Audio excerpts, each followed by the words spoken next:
kind of forgot, like, how that works. I was like, man, you know, I know I've got these set up properly. I know I've got these set up where they work. What's the deal? What's up, everybody? What's up, Murray? What's up, Nelson? My brother. My Aussie brother. How we doing? Appreciate everybody tuning in to my Gamescom live reaction earlier. Truth be told, I hadn't planned on doing it. I hadn't planned on doing the Gamescom reaction and all that stuff. Someone had messaged me and said that FF7 was closing out the show, and I was like, okay, I'll check that out. And then a bunch of people messaged me about it. I was like, okay, cool, let's get it. So I enjoyed the footage earlier, and there's a lot of news stuff happening. So, man, everybody's swarming the comments. What's going on? How we doing? CGTIO. I did not see your reply comment. I'm sorry. Maybe I did, and I'm just not remembering it. Refresh me. Refresh my memory. What's up, Zach? What's up, John? Good to see you too, my friend. Thank you. Thank you for being here. I've been good. I've been really good. Yeah, the pacing issues with Gamescom were just because it was too bloated. It's too long. Like Gamescom, they should be an hour and out. Like opening night live, an hour and out. Do an hour pre-show and get all the kibble out of the way, like all the things that are just like commercials, game commercials. get that stuff out of the way, and then do just meat and potatoes for an hour for your main feature. Just meat and potatoes, baby. Just get it in. Yeah, well, I think Gamescom, they're always experimenting with that one. They've only done it, what, 2 years now? 3, maybe 3. They're just trying to figure it out. It is what it is.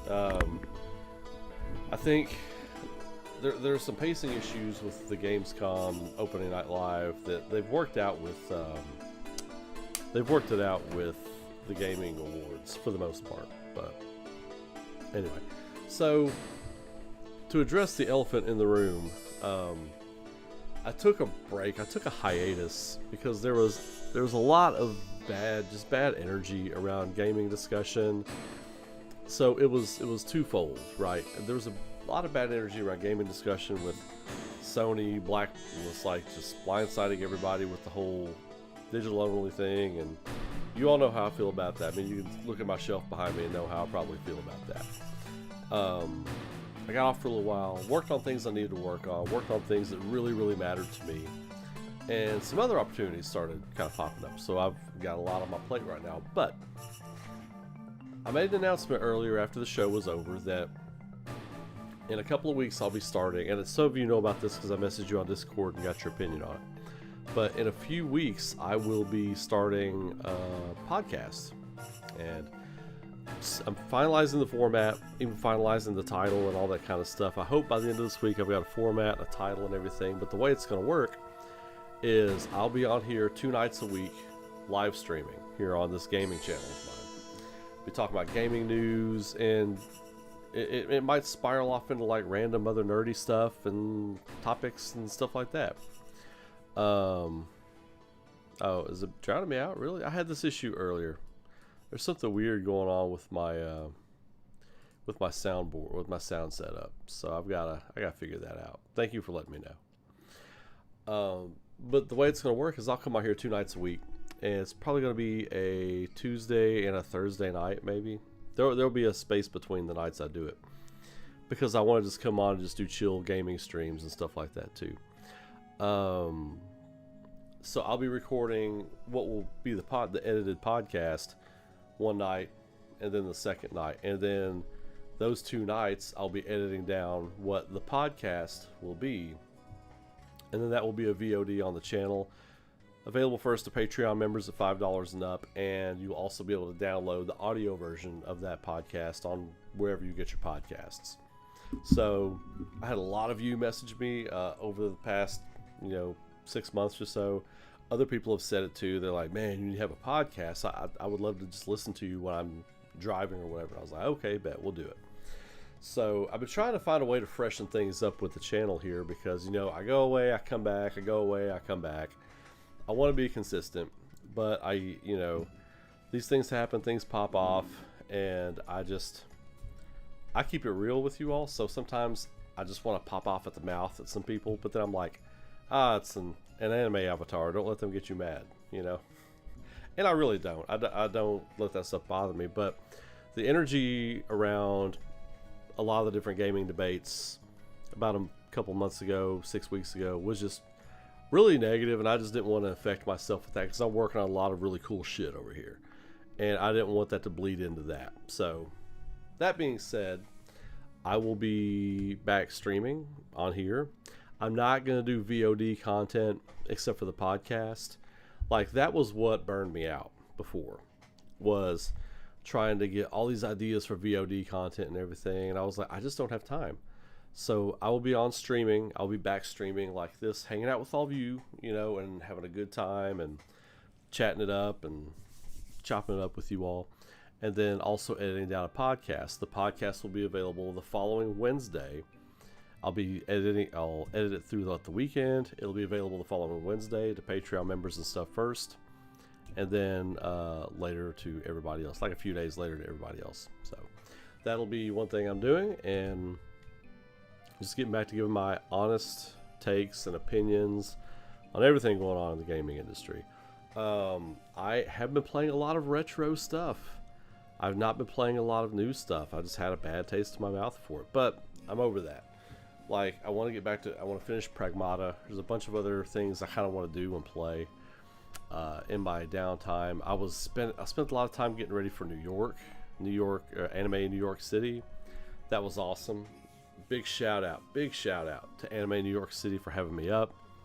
They worked it out so I could come up, promote ARAURA, all that kind of stuff. We had some cool stuff pop off.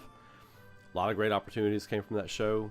If you all follow me on Instagram, you all saw we were getting wild.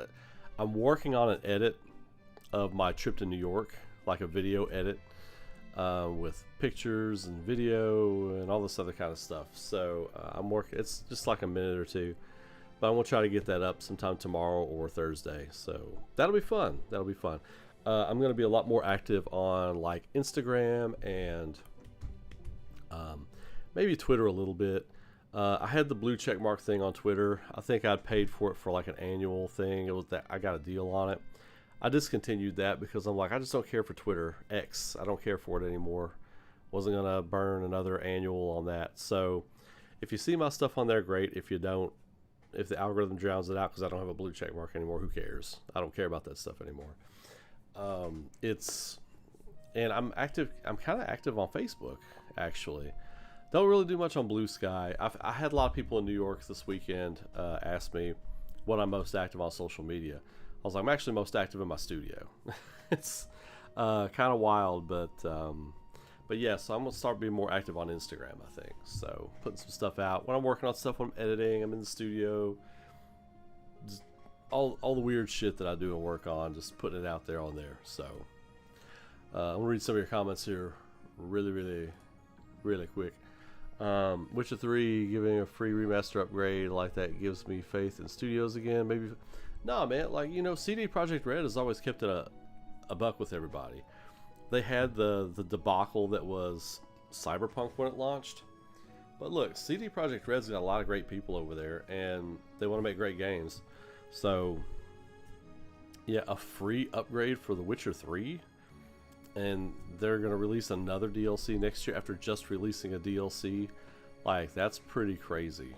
And I had a feeling they might release another DLC to explain, like, why, like, maybe what's going on with Geralt. You know, what's going on with him. Why he's not, sorry.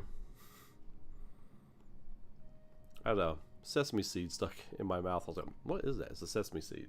Anyway. You didn't need to know that, but a peek behind the curtain, so to speak. I thought we would get like an explainer story DLC for what's going on with Geralt and Ciri taking over and all that kind of stuff. But yeah, CD Projekt Red's always kept it 100, so man, got a lot of weird stuff popping off on my feed. And yes, before anybody asked me about it, I did see that they finally announced the Castlevania reboot that I've been talking about for a couple of years now.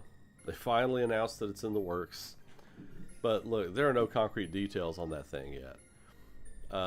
I heard last week that they were getting ready to start leaking it to different publications or whatever. Nothing is concrete on that yet. We don't even know where they're going to start, what era they're going to start in, who's going to be, you know, even what style of game it's going to be. Nobody knows for sure yet. So, but good on them. I've thought for a while that was coming, and they finally announced it. I'll surmise it to the best of my ability. I basically asked if you'd be interested in an online meet and greet whenever you're free due to not being able to meet you at a con while in Japan. Yeah, dude. Yeah, I'd be totally down for that. Totally down for that. If you've got like my email address, you can message me on the back end of the channel, and we can set something like that up. But yeah, absolutely. I mean, that'd be cool. I'm thinking about doing a monthly meetup, like digital meetup for everybody, like Patreon members and stuff. Anyway, so that might be happening sooner rather than later. I've brought on some people to kind of be a brain trust for everything that I do, not just this, but and the podcast thing, that was their idea, you know. and not just this, but animation and stuff like that. Just kind of all encompassing everything that I do, and I've got my hands in. Like I brought on some people to help me, like brainstorm and manage and all that kind of stuff. So a lot of stuff happening. But yeah, no, I can't believe I didn't see that CGTO. I apologize if I missed that.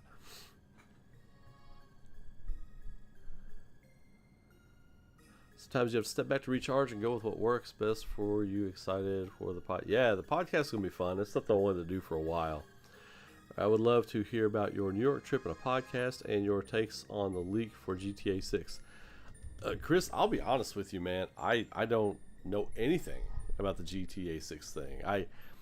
When people were talking about that the past few days with me, and I've heard some things, but I mean, look, I'll be honest with you. I wish no ill will on Rockstar or the people that love GTA 6. It's just not my thing. It's not my thing. It's never been my thing. And I guess there's just a slight little bit of hipster in my DNA to where if something's like insanely popular, like I'm like, I don't care. Which that's not 100% true because I love Final Fantasy 7, but you know, that's not super popular. It's not like a Grand Theft Auto level, you know. But Bleach is right now, and I've been a big Bleach fan for years. Lord of the Rings, you know, I mean, it depends. But Grand Theft Auto, the concept of that and what it is, it's just never spoken volumes to me. Like the city violence and I'm not conservative by any means. You all have heard me talk. Like I'm really not conservative. It's just like that whole style of game, that whole style of environment and stuff, like, you know, the concepts behind Grand Theft Auto. I was never like a big mobster movie guy. I was never like a big, you know, gangs movie guy and stuff like that. So I'm not their audience. I will say, when people hack maliciously, it hurts game developers and people who are getting paid to do that work. So I am not cool with it from that respect. But, you know, what's the Peter Griffin joke from Family Guy when they're talking about The Godfather? And they're like, you know, you've never seen The Godfather? How it's like the perfect movie. And then Peter's like, it insists upon itself. That's how I feel about Grand Theft Auto. Watch the worldwide trailer release on Netflix, and it's almost not even a video game anymore. It's a zeitgeist for people who like that stuff. And I'm over here like, it insists upon itself. So I don't like when hacks and leaks and stuff like that hurt a game and hurt an audience for a game or whatever. But on the same coin, I'm like, I have no dog in that fight. So it's happened with games and developers that I enjoy in the past, and it sucks. But it's just the age we live in. It's just the era we live in, you know. Like when people hack or leak things or hack someone's server or whatever, it's like a job interview. Like intelligence agencies hook up with these people and give them work. They don't go to prison. Like they might go to jail for like 30 to 60 days. When they get out, they got a job waiting on them. They got a security job waiting on them. So, or an intelligence job waiting on them. So it's forever going to be the way it is, you know. Warlock game looked cool. It did. The Warlock game looked cool. Overall, the show was just decent to me. But Hamaguchi tweeted that this is the beginning of the true marketing cycle, and we are about to see a ton of stuff. Yeah, that's what we've talked about, right? So that puts it right in line with that March April release date I've been talking about for like 2 years now, right? Y'all come to your boy when you want this marketing information, right? I'll tell you what's up. Like I'll tell you what's up. Like you can read the tea leaves. It's in the Matrix code, you know. But it's nothing special. I'm not like a psychic. I mean, I spent a lot of time in marketing, and I'm still doing marketing for 2 companies and like freelance stuff. And you can see how these cycles begin to ramp up. And part of marketing these days is releasing things to people you like. Like if the head of your marketing department, if you get the okay from producers and directors, like, okay, now we can start talking about it whenever you want to ramp up the marketing. Okay, cool. Let me put a plan in place. I'll run it by you, see what you think. The marketing director puts everything in place and presents it to the creative team. Like, okay, yes, we agree with this. Yes, we don't agree with it, or no, we don't agree with that. Let's tweak this. Let's make this timeline 2 to 3 weeks instead of doing it next week. So we can polish this or polish that. So there's a lot of communication, a lot of teamwork that goes into it. But the marketing director makes the call these days to leak things to outlets. Like, that's the marketing director. That's not Naoki Hamaguchi, like tweeting to someone, hey man, we're going to start talking about this. You can say this and that. That's not him. That's the marketing director. So when you see marketing team in the credits of a game, you see marketing director, the name of that person, that's the person you need to pay attention to. That's the person you need to follow on Twitter. That's the person you need to be thinking about and taking into consideration when it comes to this stuff. Go find the marketing director for Final Fantasy VII Rebirth. Find the name of that marketing director. I'm not going to give it to you. Professor Ray is giving you homework. Go find the credits for the marketing director. I know who it is. But find the credit. Go follow that person on social media. You're welcome. That's it. That's it. And then just pay attention to the little clues they drop. That's all it is. That's all it is. But yeah, like, I think opening night live for Gamescom, the Game Awards team, I think that just needs to be an hour. You know, if it's not Game Awards or it's not Summer Games Fest, and they do a supplemental show for someone to kind of get people hyped and like a red carpet event for their event, it needs to just be an hour. I mean, really, because otherwise we've got YouTube, we've got all these outlets. It's kind of like, that's why G4, went away. That's why game trailers went away. It's why all these outlets go away, because you got access to these things on YouTube. So, no, GTA 6 isn't your thing, but the leak has to be one of the biggest stories of all year. If someone can do it to Rockstar to steal the game, imagine what they can do. Well, exactly. That's the point I made about this is usually a job interview for an intelligence job. These leakers are master coders, master hackers, and they can get anything they want at any time. If you can walk into Rockstar servers and take the game and just release the game, well, yeah, I mean, you can absolutely do anything. But we also don't know. We don't know if they had help from the inside, if somebody left a firewall down, if, they had access codes from someone inside. I'm sure there's a lengthy investigation going on about it. What little bit I know, it does sound like it was a two-tier process. It feels to me like there was someone on the inside helping someone on the outside get the information. And if a hacker is good enough to come in, they can cover themselves. They can cover their tracks. So I think that's what's going on there. But I don't know the whole story, so it is what it is. Well, you say biggest story. Well, it is one of the biggest stories of the year. It's absolutely one of the biggest stories of the year. I wouldn't call it the biggest story of the year because for me, I don't care. Like Grand Theft Auto 6, and I don't say that maliciously. I really put no thought into it. I had no plans to buy it. I will not be playing it. And it's not me taking a stand or anything. It's just not my thing. So I don't pay attention to it, right? That's like saying, this one thing happened at the Oscars, so it's the biggest story of the year in entertainment. Well, not if you don't care. Like Bleach 1,000 Year Blood War just dropped like one of the greatest anime episodes of all time.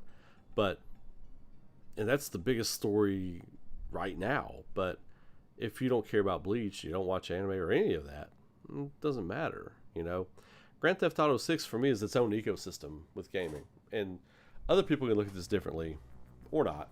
Again, there's no meat on the bone there for me. I don't care. I got no dog in that fight. But when it comes to Grand Theft Auto 6, I look at it as its own ecosystem. Kind of like Nintendo Island. I call it Nintendo Island because whatever's going on in the gaming industry, Nintendo Island will always just do its own thing. Grand Theft Auto Island, whatever's going on Grand Theft Auto Island, like Sony PlayStation will always bend the knee to what's going on Grand Theft Auto Island. So it really affects Sony. But after the life of the PS5, I've got no dog in the fight with Sony either. I will not be buying a PS6. So however this affects them or any of that moving forward, doesn't...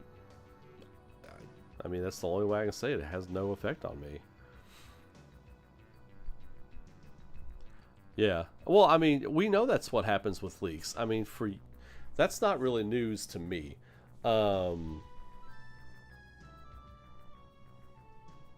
okay. Yeah, yeah. Sure thing, CG. I'll drop my email. It's on the channel. It's on the back end of the channel. I don't want to put my email in the chat, but if you want to go find it, you can find it. Yeah, we know how strong leakers are. We know what, they've got the technology, they got the intelligence, they got the know-how to go in and get anything they want. Leakers have hacked the Pentagon.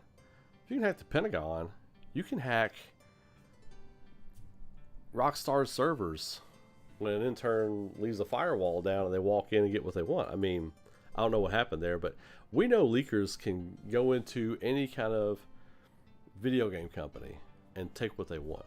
So, but was I surprised that happened? No, I was not, because I mean, hackers went on and shut down PSN for a day about, what was it, like 4, 5, 6 weeks ago, something like that. Shut down PSN. They're like, this is but a taste of my power. This is but a sample of my power. So they just did that to prove a point, because they were off from their, part-time job at, Walmart one day, and they went on their computer and hacked into PSN and shut it down. So the level of acuity that like hackers have these days is not lost on me. They can do whatever they'll do whatever they want, and the punishment will be a slap on the wrist, because like there will be work waiting for them in intelligence or cybersecurity. It is definitely the craziest leak as far as like everything going on up there. The Last of Us 2 leak was pretty crazy, but that was a disgruntled former employee, if I'm not mistaken. I think that's what that was.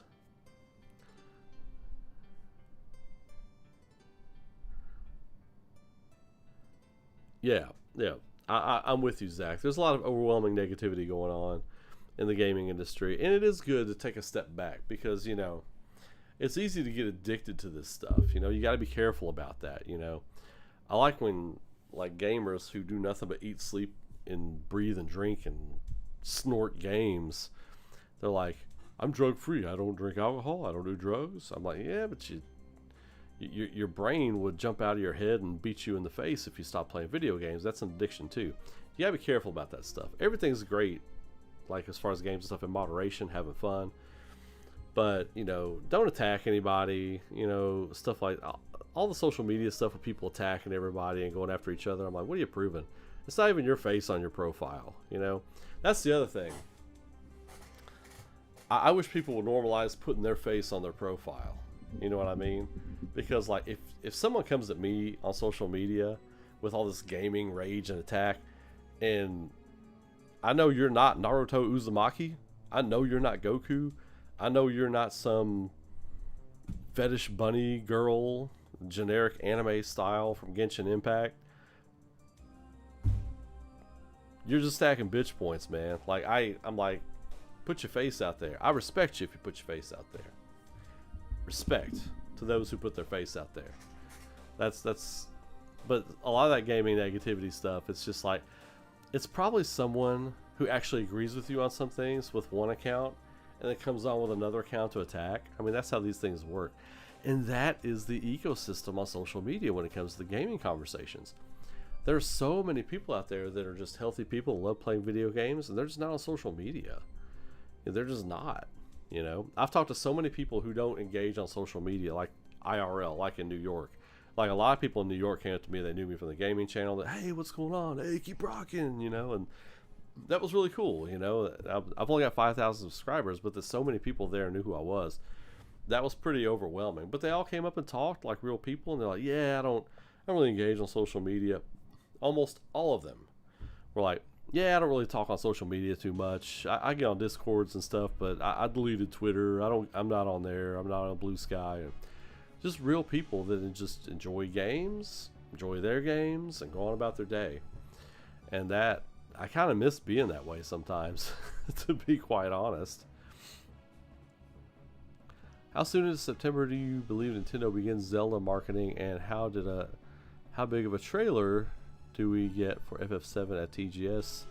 And okay, hang on, I'm gonna answer one thing at a time.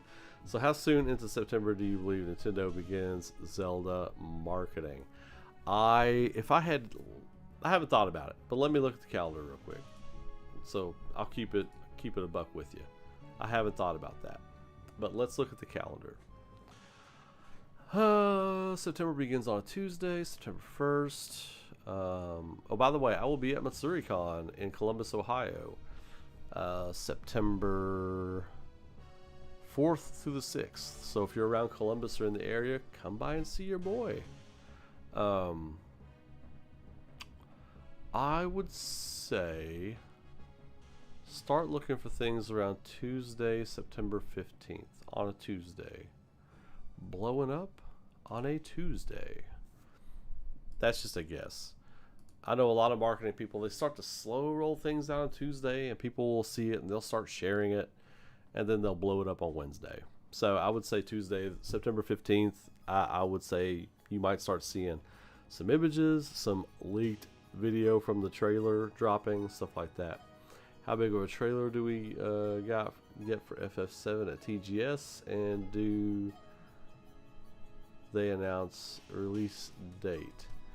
Not at TGS, because here's the thing, TGS isn't as big a deal as everybody makes it out to be. Gaming companies don't look at TGS like this is the place where I'm dropping everything, like we do as gamers, because we pay attention to that.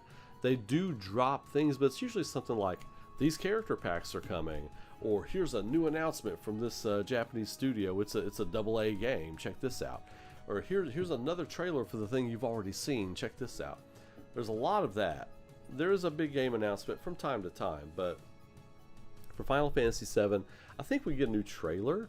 I think we'll get more than we got today. Like, the coolest thing in that trailer today was the confirmation of the submarine stuff. Like, everything else was just kind of more of what we've already seen, or what we already knew we were going to get. Eagle-eyed fans like yourselves had already pointed out and figured out who all the different weapons in the trailer were, so that wasn't anything big. They kind of gave us a bit of a nothing burger, but the submarine stuff was super dope. That was cool. That was fun to watch. But I think more details. We'll get some Sephiroth. We'll get maybe we'll get some Spirit Walk with Cloud in the live stream. I thought it was interesting that Tifa was on the high wind when they were chasing Ultima Weapon, because she's supposed to be with Cloud and Medeal at that point, and when Cid takes over the party. So I thought that was interesting. Let's see.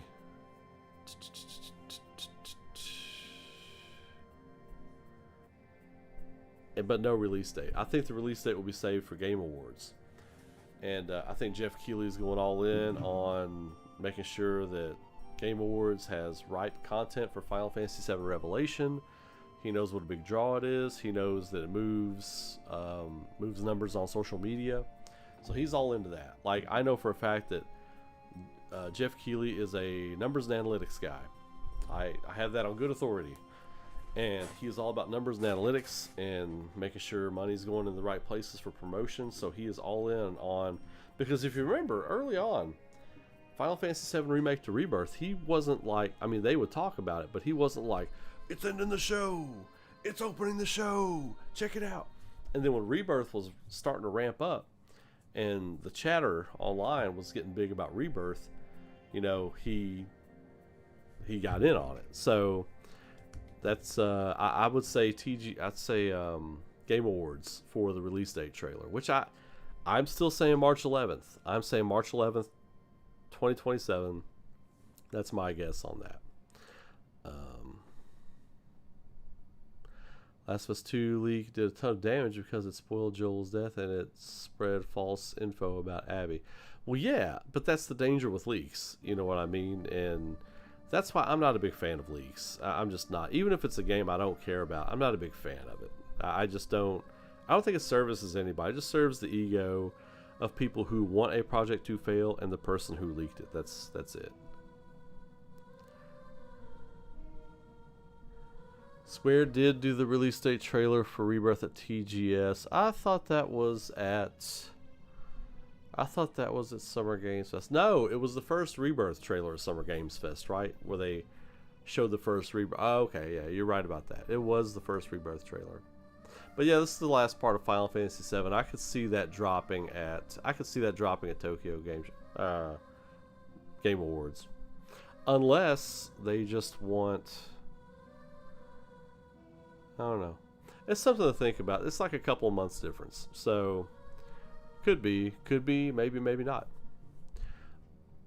Today was an appetizer. I wouldn't say it was an appetizer. I think it was the waiter taking our drink order. Today was the waiter taking the drink order. You're anticipating the refreshing beverage coming. You're looking over the menu for appetizers. That's kind of where we're at. We just sat down. We ordered our drinks. That's kind of what that trailer was today.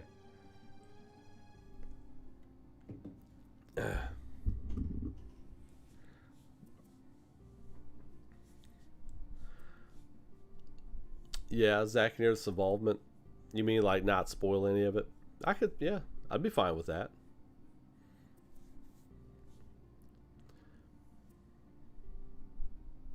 Well, I think they will promote that in some way, especially with Aerith. I think they will. Because, Square Enix can't help themselves sometimes.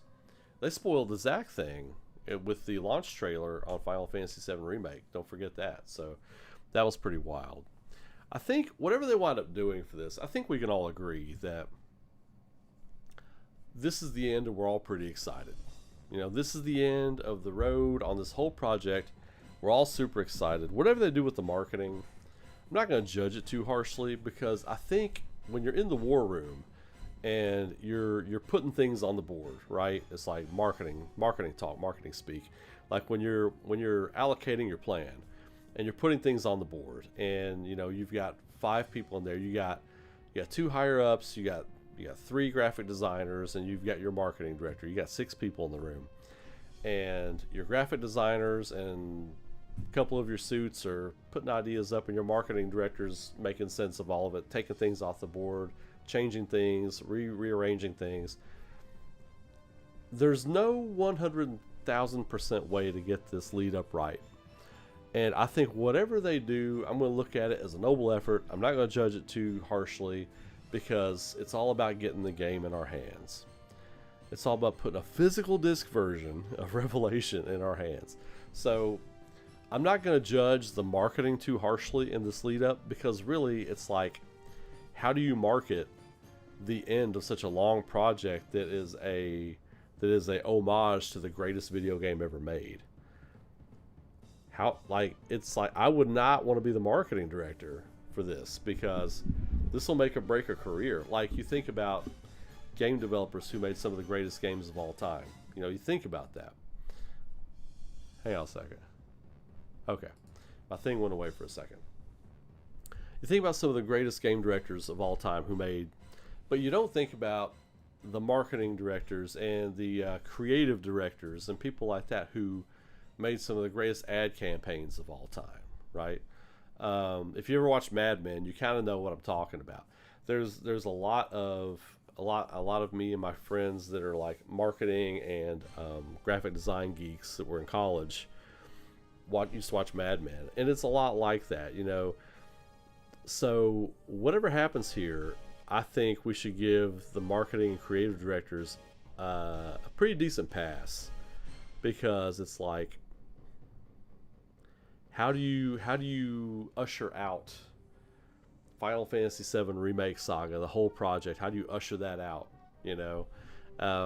So and especially with a title this big, the biggest title Square Enix has ever put out, Final Fantasy VII Revelation will be the greatest, most ambitious game Square Enix has ever put out, ever.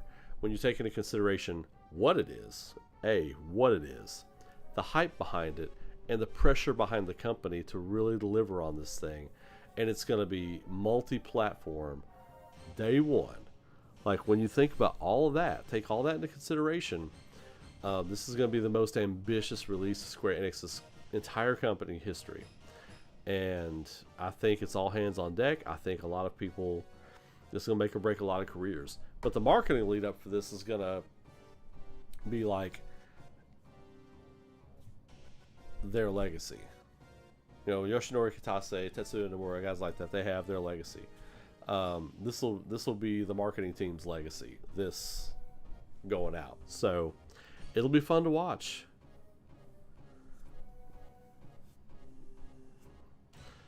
RE9 DLC, absolutely, I could see them doing that at Tokyo Game Show for sure. Code Veronica next trailer, I think we see it at the Game Awards with a release date. I think we'll see it at the Game Awards with a release date.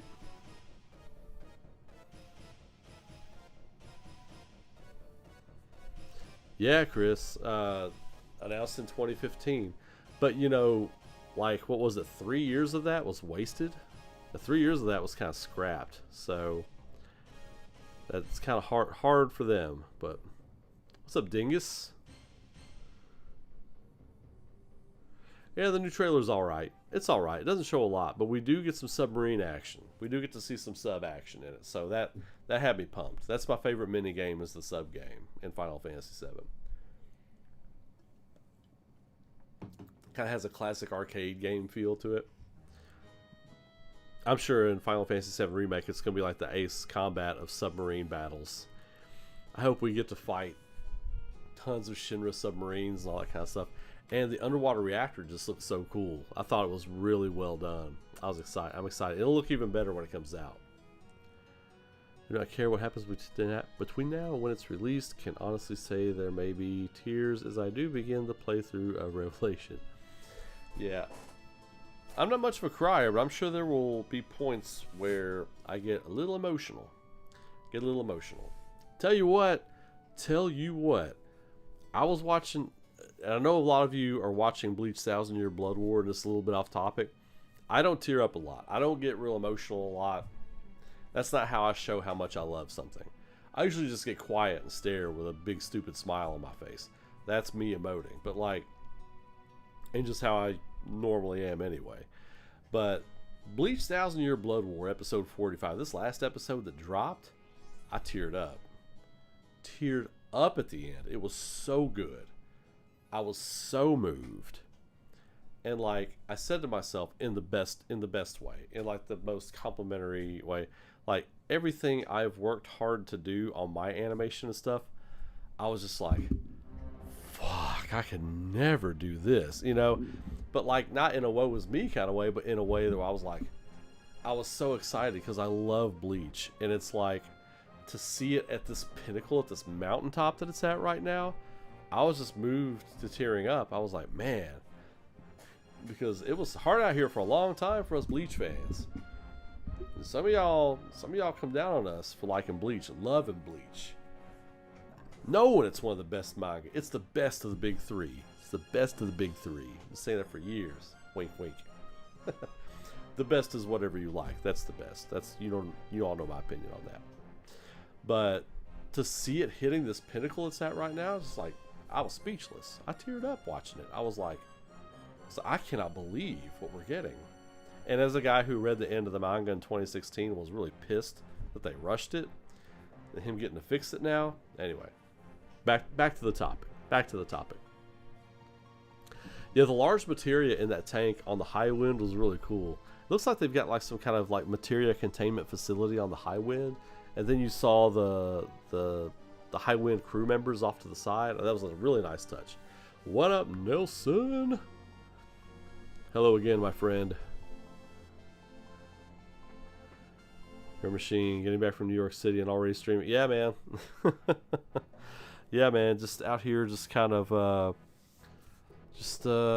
yeah. It's just talking though. I'm not like really gaming too hard or anything like that. I'm really kind of in the middle of just unpacking everything. I've got like boxes and stuff everywhere, just still trying to unpack and do numbers. But that episode had me 100% stunned. The greatest episode of something I have seen in a long time. Zach, yes, Preach it from the top of the mountain, my friend. Moogle Mom, the hype keeping the FF fans up tonight. Yeah, I thought the trailer was fine. I didn't think the trailer was anything special. It was just like I said, it was like you're sitting down at the restaurant you've been waiting to go to for a while. You just ordered your drinks and you're looking over the appetizers. Like, it's like, oh man, we're in the restaurant. We're about to order some food. Oh man, here we go. You know, it's like that's how that felt. And getting to see the submarine battle stuff was super cool. The fact that it looks like Emerald Weapon is going to be a storyline fight, and you have to maneuver through the underground reactor base, the structures of it in a submarine to fight it. That's cool, man. That's really cool. And it's little stuff like that they've really increased the volume on with Final Fantasy VII Remake Saga. It's like these things that were really good in the original and really fun, and they just amp them up. They turn them up to 12, you know. Some of the changes I haven't been a big fan of, but most of Rebirth I really dug. People are like, well, it's repetitive. Well, you know what's weird? I like repetitive. I like to go to an area. I like to find a place to see everything I can do in the area, then run around the area, gobble up all the stuff, move on to the next area when the story parts are over. Like, I enjoy that, but I'm also a collector, so I think it's part of a collector mentality kind of thing. But I really enjoy and appreciate that. I love Assassin's Creed. I've always loved Assassin's Creed. You all know how I felt about what Ubisoft did to its employees and stuff like that. But Lindsay, who comes on here sometime, I can't remember her screen name, but she sent me a copy of Assassin's Creed Black Flag Resynced, and I will be jumping into that probably next week. I'm excited to play that. But games like that, like Assassin's Creed, like that's why I loved Assassin's Creed, because it was just a lot of that. And the Final Fantasy VII Remake Saga takes a lot from Assassin's Creed, gameplay wise, as far as like other games franchises as well. Story wise, borrows a lot from Lord of the Rings, The Matrix, all these other kind of tales. So yeah, it's the direction is great.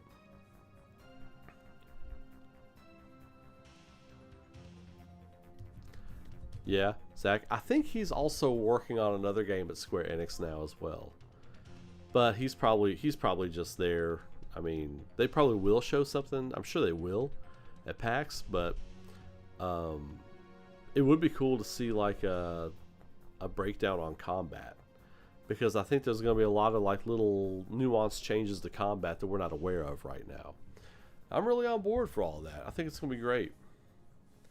They said some weapons or post-game super bosses. I love that there are super bosses out in the wild and not some stupid Chadley VR mission. Yes, that's a great point, because that was my big knock on Final Fantasy VII and Final Fantasy VII Rebirth, is that most of your big fights had to take place in Chadley's simulator. I hated that, because Final Fantasy VII Remake felt empty in places.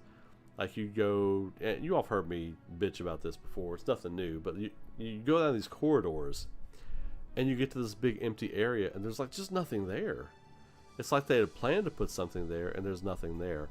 You go out of your way and there's a couple of boxes there and there's nothing else there. I mean, it was just kind of weird. And then you had these super fights in Chadley's simulator. I was like, why couldn't these have been, you just go back here at this point before you go finish the game in Midgar. Go back here at this point, beat the game, reload the game, go back here at this point and fight that thing there. Fight this thing over here. Like, I didn't understand why they didn't do that. And you know they can. They have the ability to do that.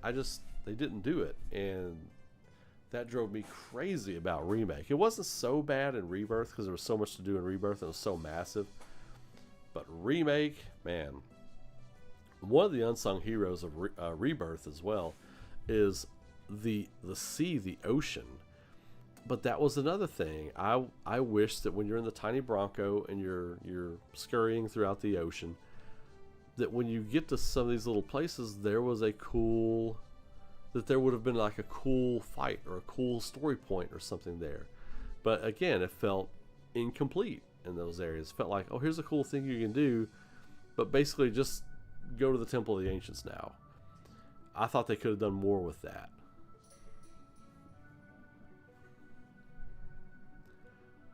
Yeah, Disc 3 was cleanup. Disc 3 was cleanup in Final Fantasy 7.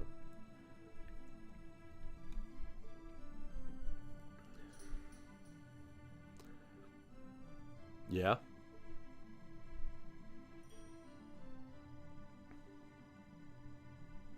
Yeah, like, I got bored with being in the simulator. I got really bored with being in Don Corneo's fight Coliseum. Like, you know, when you're selecting the fights that played that like that music, that like that music. I heard that so much because I just grinded out my levels in Corneo's Coliseum because it kind of sucked grinding in the rest of the game. So I went in there, I grinded everybody up to 50, but that music was burned into my brain. Like the trial select music was burned into my brain for like weeks. I would just be randomly working on stuff in the studio. I hear, I was like, oh my god, it's the Corneo Coliseum music. Oh god, it won't leave me. Like Ebenezer Scrooge, leave me, spirit. What up, Demons? Dan Mans, sorry, I butchered that. Dan Mans, what's up? How we doing?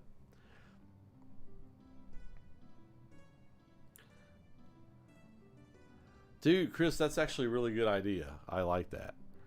I could see the high wind being customizable. I don't know how deep we're gonna get. No pun intended, or pun completely intended. Whichever you prefer. I don't know how deep we're gonna get with sub exploration and customization. I hope all the way. I love the submarine stuff, and I felt like in OG Final Fantasy VII that was a area of the game that they didn't really dive into enough. Again, pun completely intended. I feel like that's an area where they could really do some cool stuff, man. Because the ocean is massive in Final Fantasy VII Remake Saga. We've seen it. You know, we've been in part of it with the Tiny Bronco. So the submarine, unless they put up like these weird invisible walls or something, the submarine needs to haul ass underwater. It needs to go fast, cover a lot of distance, and it needs to be stuff you can investigate and do.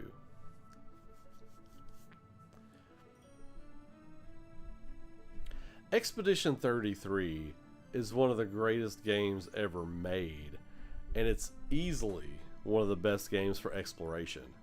Easily. That game is still incredible. 2.5 years later, or whatever it is, out.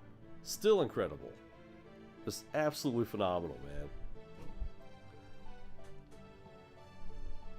man. Like, I don't even remember what won Game of the Year last year. Because I was like, can we just give it to Expedition 33 again? It's still the best game out. What did win last year?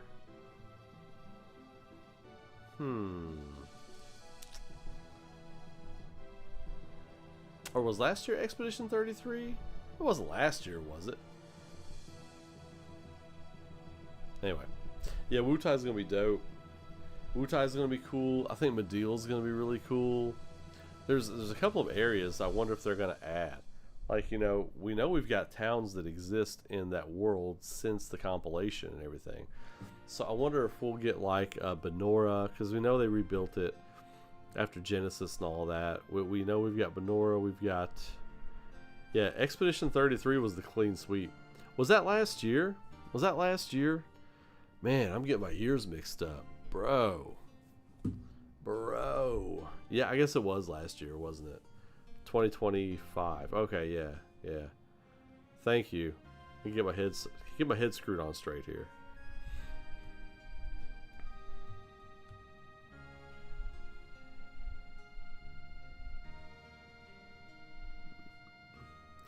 I don't know how they're going to do the really fighting it underwater thing. I think they're going to have a plan for that, Dan Mans. I think they're going to have some kind of like plan, like a stage, like you're going to be able to set up and be able to fight it somewhere like that.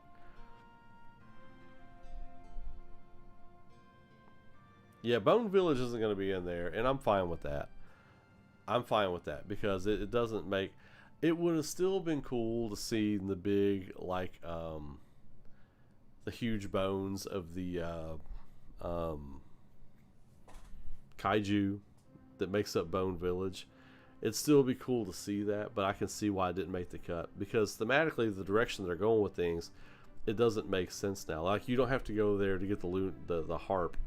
You don't have to go there to chase Aerith. That's not how it works now. So they completely skipped that part, which, again, it doesn't take anything away from the story. I'm going to get a quick snack. I'll be right back, everybody. We might do a little gaming tonight. Not sure, but I'm looking at the time. 11:45.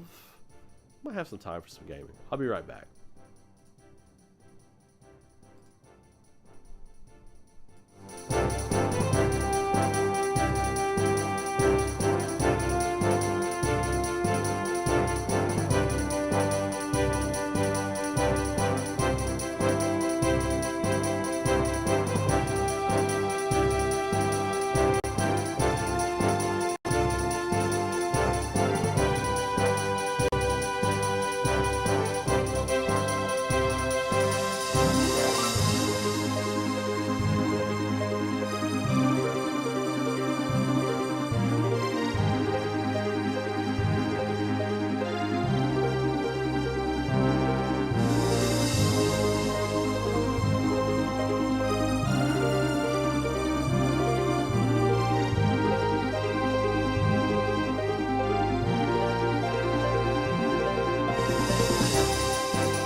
All right, back. Oh, been debating on whether or not to. What's up, Faith Giant? Been debating on whether or not to play something.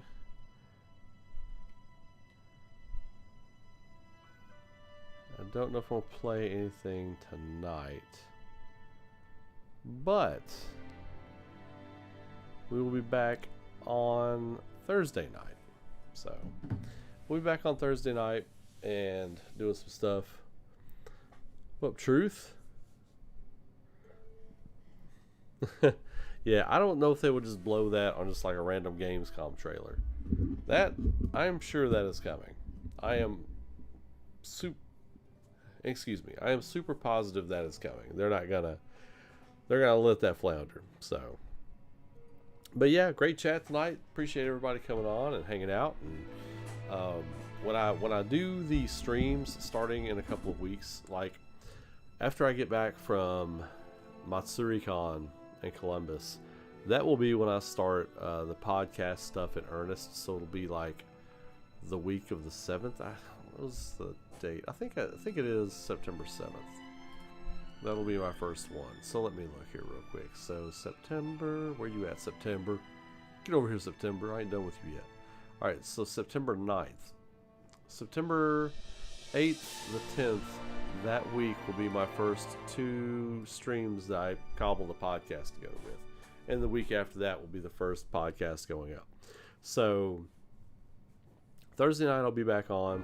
If you can see the mess in this studio right now, you'd be like, yeah, he might need 3 days. But it's pretty wild right now. But and I'm still tired. I'm still recovering from New York. My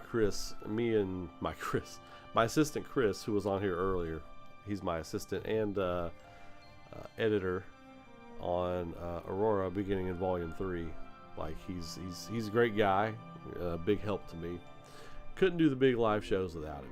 But we drove damn near straight through to New York, like 13 hours, and then damn near straight back another 13 hours. So I'm still recovering. I'm pretty good though. A lot of walking up there in New York.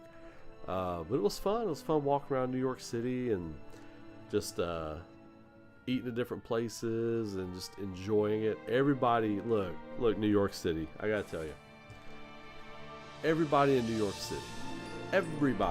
City was an absolute fucking sweetheart. Absolute sweetheart. Some of the sweetest, nicest people. Even the people who were, not like guest service people or hospitality people or anything like that, or even working at the convention. Everybody was super, super nice. All the fans of ARAURA that came up at the Anime NYC and said hi and said, hey, I also watch your YouTube stuff. Cheers to you, because you made our stay in New York amazing.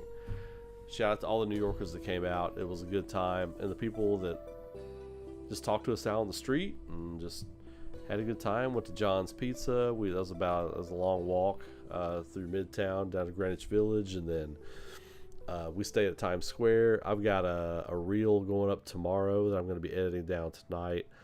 A lot of cool stuff though, and but now it's back on the grind. So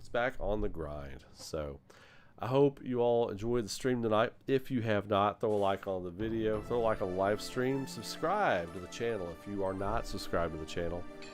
Why the hell not? Your boy Uncle Ray is here dropping it for you. So subscribe to the channel, check out the other content, all that kind of good stuff. And until Thursday night, when I'll be back on at 10 p.m. ish. You know how I am, 10 p.m. ish. 10 p.m. ish. You know how I am. I'll say I'll be on. It might be a little bit later, but your boy's busy. Anyway, y'all have a great night. Be safe. Be good to each other. Keep rocking. And I will catch you in the next video or live stream. Live stream. Anyway, you all take care. Great to see you all too.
You